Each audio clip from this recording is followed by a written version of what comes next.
আমরা চাই যে এইখান থেকে একটা আমাদের চেতনা জাগুক।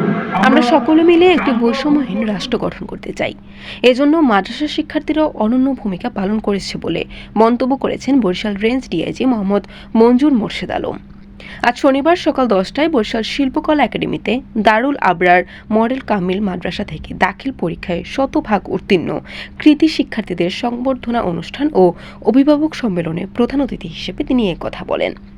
এ সময় রেঞ্জ ডিআইজি বলেন, মাদ্রাসা শিক্ষার্থীরাও জানেন কোনটি রাজনীতি ও দেশের জন্য মঙ্গলজনক, যার উদাহরণ ৩৬শে জুলাই আন্দোলন ও ৫ই আগস্ট।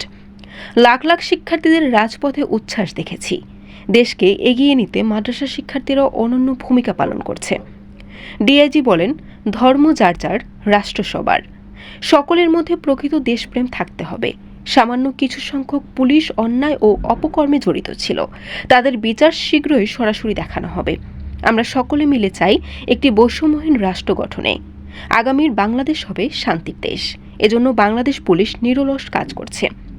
দারুল আবরার মডেল কামিল মাদ্রাসার সভাপতি কে এম শাহ আলম আনসারীর সভাপতিত্বে ও অধ্যক্ষ মুফতি হাসান বিন হাবিবের সার্বিক পরিচালনায় অনুষ্ঠানে বিশেষ অতিথি হিসেবে উপস্থিত ছিলেন অতিরিক্ত বিভাগীয় কমিশনার মোহাম্মদ আহসান হাবিব, অতিরিক্ত ডিআইজি মোহাম্মদ আব্দুস সালাম রিমন। বরিশাল.নিউজ।